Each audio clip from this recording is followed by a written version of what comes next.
დიდება ღმერთს და მადლობა ღმერთს ყველაფრისათვის. მადლობა ღმერთს იმისათვის, რაც იყო, რაც არის და რაც იქნება.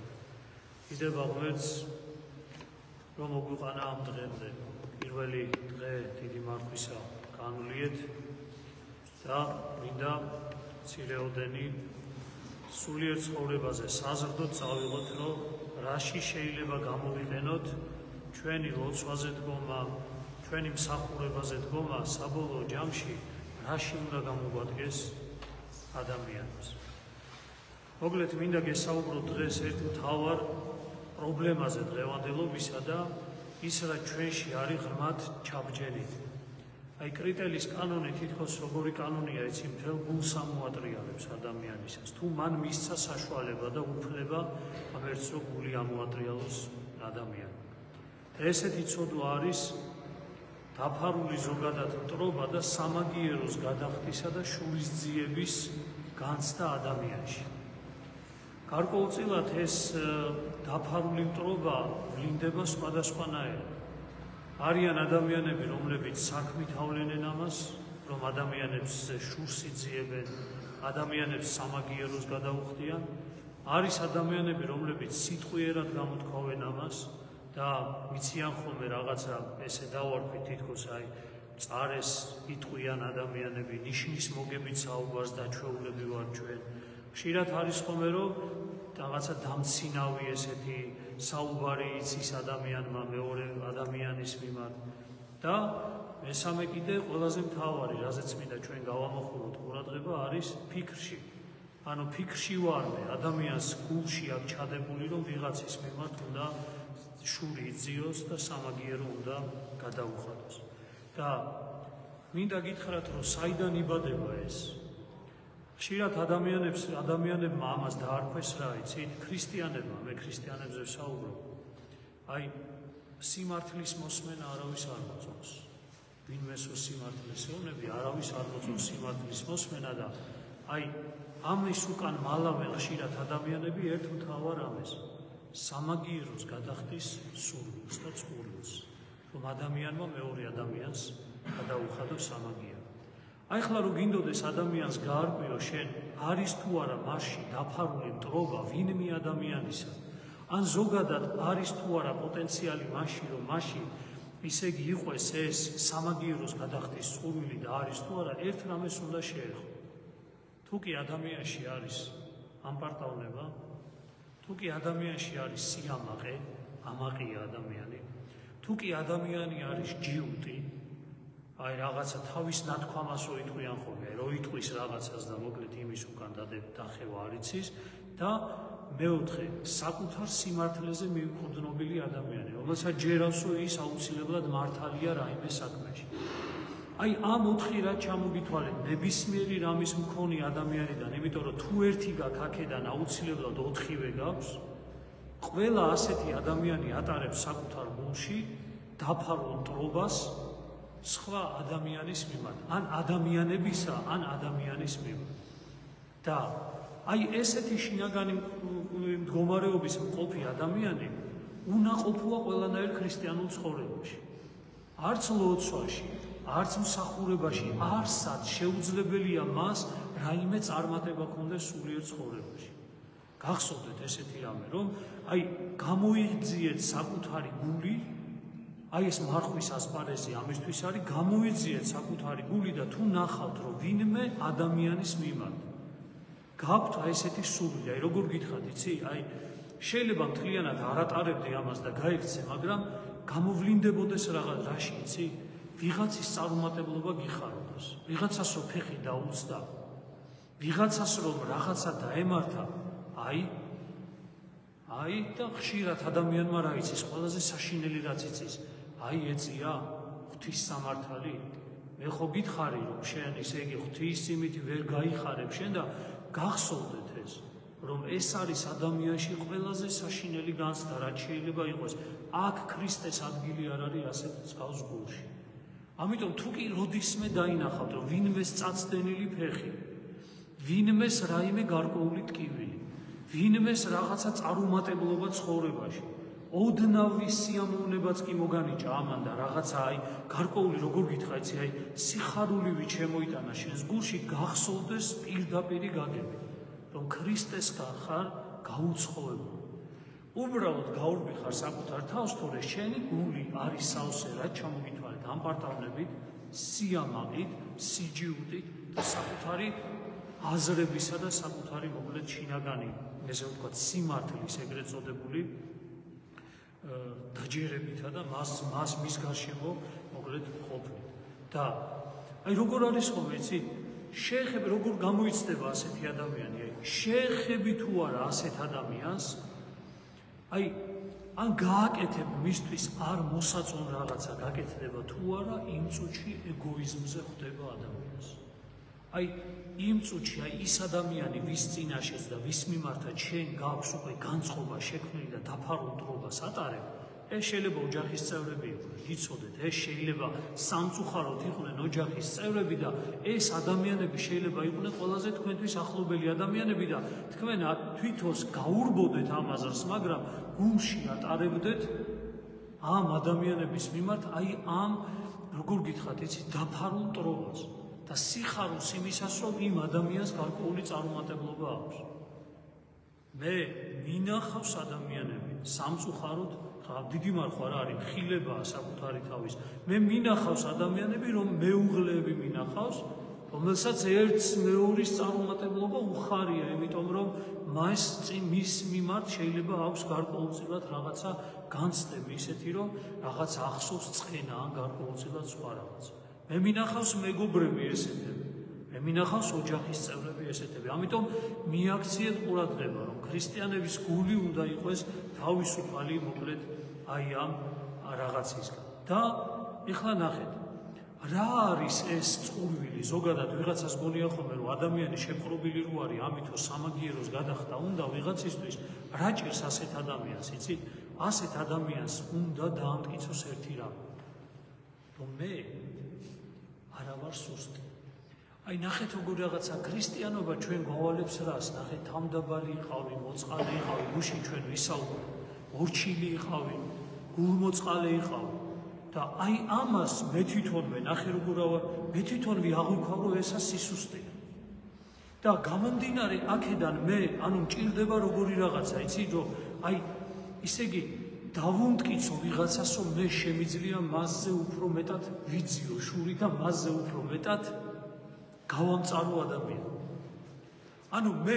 უმტკიცებ ვიღაცას ამითი რომ იცი რა შენ ხომ მიკეთებ ამას მე ურმაგად შემიძლია გაგიკეთო ესეთი რაღაც ესეთი შინაგანი შური აქვს ადამიანს ეს ხშირ შემთხვევაში ეს თანამშრომლებში საშინელ დღეში არის ამ დროს დღეს უკაცობრიობა ამ დღეშია და სამწუხაროდ ქრისტიან ადამიანებიც მოკლედ ატარებენ საბოლოო ჯამში ამას და გახსოვდეთ ერთი რამ ამ ყველაფერს ადამიანი ფუთავს ყოველთვის სამართლიანობით ადამიანი იძახის რომ ამას სამართლიანად აკეთებს ეს არის სიმართლე იმიტომ რომ აგერ როგორც გითხარით ეისმა რაც დააშავა სამართლად მიეგო აგერ მოკლედ რო წაიქცა და სიხარულის განცდა აქვს მოკლედ საბოლოო ჯამში ამაზე და შემდეგი რაც არის რომ ეს განცდა ყველაზე მთავარია დაუკვირდით ერთ რამეს რომ ამ განცდებით სამაგიეროს გადახდის წყურვილის ადამიანს უნდა დაამტკიცოს რომ ის არის ძლიერი ის არის სამართლიანი ის არის ძლიერი და მას შეუძლია ვინმეზე ძლიერი იყოს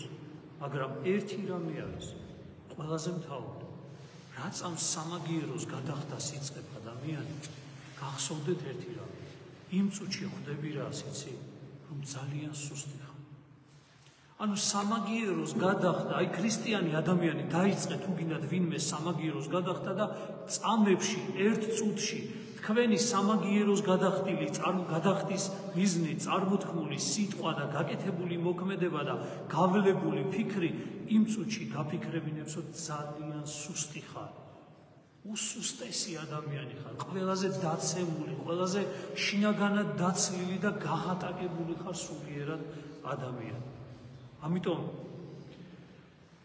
სულიერად ძლიერს არ ჭირდება არაფრის მტკიცება ვინმესთვის გამიგეთ სულიერად ძლიერ ადამიანს არ ჭირდება ვიღაცას უმტკიცოს, რომ მე ძლიერი ადამიანი ვარ, ის სიძლიერეს გრძნობს სულ სხვა რამეში, გულში, სულში გრძნობს, რომ ძლიერია ადამიანი. და როგორ შეიძლება ეს ყველაფერი დაძლევა? ანუ როგორ არის, ნახეთ.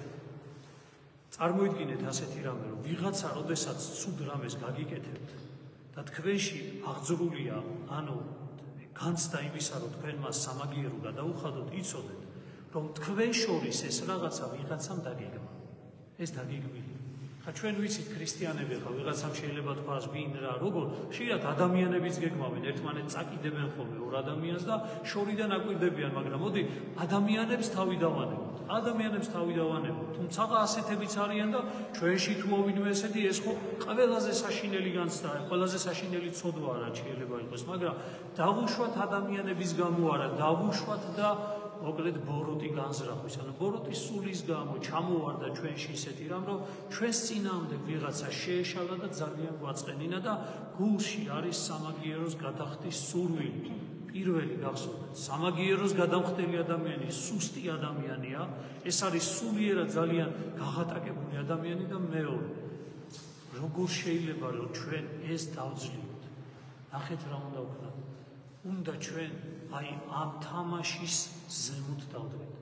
ვიღაცამ ჩვენ ორში ჩამოაგდო რაღაცა და ჩაგვითრია თამაში, რომლითაც უნდა თქვა, რომ იცი რა, მე ამაზე მაღლა დავდგებ.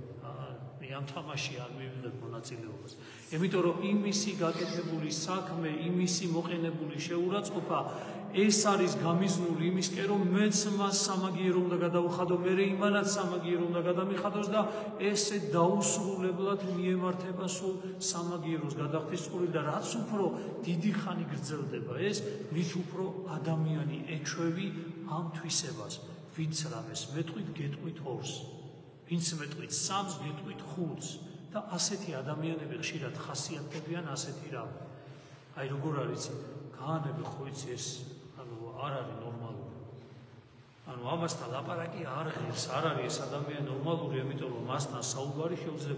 ანუ ადამიანი თითქმის ჭკუა გადასული არის უკვე, იმიტომ რომ ყველას მიმართ არის განწყობილი ეს სამაგიეროს გადახდის წყურვილი. და აი მთავარი ეს არის, რომ გამოვიდე ამ თამაშიდან. ქრისტიანებო იფიქრეთ, რომ ვიღაცა როდესაც შეურაცხყოფას გარკვეულწილად გაყინებთ, იცოდეთ, რომ ეს არის ვიღაცის დაწყებული თამაში, რომელშიც მონაწილეობა არ უნდა მიიღოთ. და უპასუხეთ მას რითი? უპასუხეთ მას ეს თამაში მალე რომ დამთავრდეს. თქვენც რომ დარჩეთ და როგორ გითხრათ, დაუზიანებელი და იმ ადამიანსაც სწრაფად გააჩეროთ აი ამ ბოროტის ქმნისაგან. მაგრამ ამ დროს უნდა იყოს ძალიან ძლიერი. ადამიანი უნდა იყოს ძლიერი და ამიტომ აი წერან გახსოვთ სერობაზე რა ვიგალობთ. ჩვენთან არის ღმერთი, ცან წარმართა და იძლიენი, რამე თუ ჩვენთან არის ღმერთი. წარმართებში ვინ არის? წარმართებში ის ცოდვა, ის სულისკვეთება, ის ბოროტი განზრახვა და ანუ რას იზაღის ქრისტიანი, ჩვენთან არის ღმერთი, ანუ ჩემთან ღმერთია. შენ წარმართოს ცან და იძლიე რამე თუ ჩემთან არის ღმერთი. ანუ ღმერთი თუა ჩვენში, მაშინ ადამიანი ძლიერია და ის მოკლედ არიწყებს, ესე რომ ვთქვათ, თავისთავად არიწყებს სამაგიეროს გადახდას და არ უჩნდება ამის მოკლედ სურვილი. და არის როგორი რაღაც, იცით? აი შემდეგი ერთი რაღაცას კიდე აქ მიაქციეთ ყურადღება ერთ რაღაცას, რომ შურის მაძიებელი ადამიანი აპირებს ერთ რამეს. ამ ვიღაცის დადგმულ ფილმში, ესე რომ ვთქვა, თუ სპექტაკლში, ვინც დაგვიდგა, აკეთებს რას, იცით?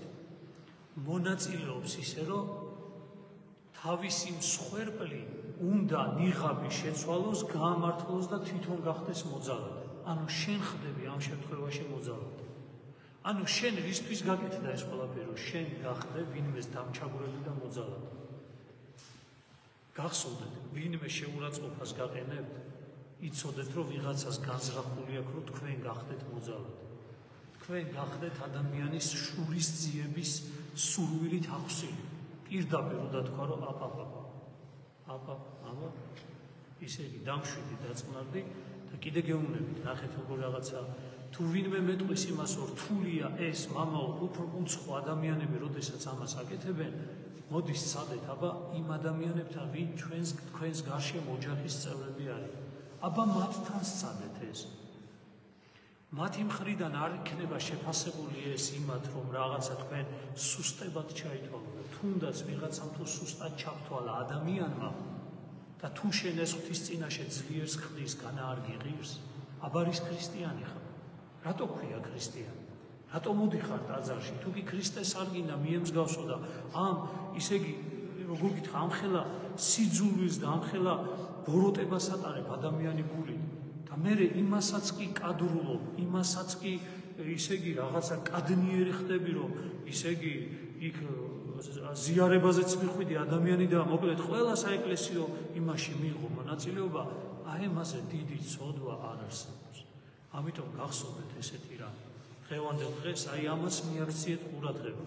რომ მარხვის ასპარეზი გუშინ მიტევების კვირა იყო და ამიტომ ვამახვილებ დღეს ამაზე ისე იგი აქცენტს ამიტომ სვადო ვამახვილებ ყურადღებას თქვენსაც, რომ იფიქრეთ ამაზე, ხო არ არის თქვენში ვინმეს მიმართ დაფარული მტრობა, შურისძიების წყურვილი და ხო არ არიან თქვენს ცხოვრებაში ისეთი ადამიანები, ვისით ცუდიც ცოტათი მაინც გაგიხარდებოდა და სიამოვნებას მოგურიდათ.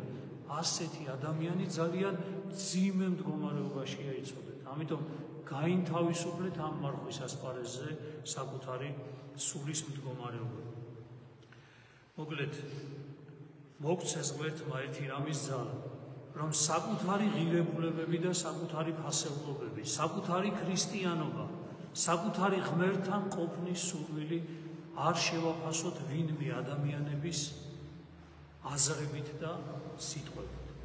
არ მაინტერესებს ვინ რას იფიქრებს ჩემზე, არ მაინტერესებს ვინ რას იტყვით ჩემზე. მე მინდა ქრისტესთან ვიყო და მე მინდა რომ ქრისტე როგორ იტყვის და რას შეაფასებს, როგორ შეაფასებს ჩემს მოქმედებას, სიტყვას თუ ფიქრებს, ეს არის ჩემთვის ყველაზე მთავარი და გამსაზღვრელი. ამიტომ ეს არის სულის შენების პროცესი. დასვით ხოლმე კითხვა ხალხო, ერთი მთავარი კითხვა დასვით. რა გინდათ, სულის აშენება გინდათ თუ სულის დანგრევა გინდათ? რას აკეთებთ ეკლესიაში, რომ დავდივართ სულის სამშენებლოდ დავდივართ თუ სულის დასანგრევად დავდივართ? არის ადამიანები ზოგი მშენებლობაზე მოდის, მაგრამ ანგრევს. კი არა, აშენებს, ანგრევს, ან აშენებს არასწორად, რომელიც განწირულია დასანგრევად. კედელს, რომელსაც თავში საძირკველს სწორს არ დადებდა, მერე გადაიბრიცება ცოტათი, ის რაც უფრო მაღლავა, უფრო მძიმედ დაწვება და უფრო დიდი იქნება ადამიანის დანაკარგი. ამიტომ, როდესაც სახლიდან გამოდიხარ და ლოცვაზე მოდიხარ, წირვაზე მოდიხარ, იფიქრეთ ამაზე, სულის სამშენებლოდ მივდივარ თუ სულის დასანგრევად მივდივარ. ცხოვრობ ზოგადად სულის სამშენებლოდ თუ სულის დასანგრევად და მიხვდებით ერთ რამს, რომ იმის საფარქვეშ რომ ვითომ სულს ვაშენებთ სინამდვილეში, ჩვენი განცდები და განწყობებით სულს ვანგრევთ და ისე ოსტატურად ვისწავლეთ რაღაცა ფრაზებისა და რაღაცა იდეებისა და ვითომ ღირებულებების უკან ამოვაფაროთ საკუთარი ამაზე, რაზეც ვისაუბრეთ, ამპარტავნება, შური, პატივმოყვარეობა, ისე იგი სიძულვილის განცდა, ანგარიშწორებისა და ისე იგი დაფარული მტრობის ტარებას შინაგან გულში, რომ ადამიანის სულით არის დაშლილ დანგრეული, დაცლილ გაღატაკებული, მაგრამ გარეგნულად თითქოს მოკლედ არაფერი არ ხდებოდეს. მოგცეს ღმერთმა დღევანდელი დღის მადლით, დღევანდელი დღის საოცარი სულიერი სიხარულით, რომ გამთავისუფლებული ყავით ამ მარხვის განმავლობაში, ირიბათაც კი, ცოტაც კი, თუ კი ჩვენში ეს განცდა არის, რაზეც ახლა ვისაუბრეთ. ღმერთმა მოკლას ჩვენში დაფარული მტრობა, შურისძიების სურვილი და წყურვილი სხვა ადამიანებისადმი და ვაშენებინოს ჩვენი სული, ვიდრე არ ავაშენებთ მას მარადიული ცხოვრებისათვის და არ განმართლდება იგი ღვთის მოწყალებით. ამინ. მშვიდობიანს საღამოს გისურვებთ ყველას, ღამეს გისურვებთ მშვიდობიანს და შენდობას გქონთ ყველას დღევანდელი დღისათვის. ღმერთმა თქვენ შეგინდოთ და თავისი მოწყალებით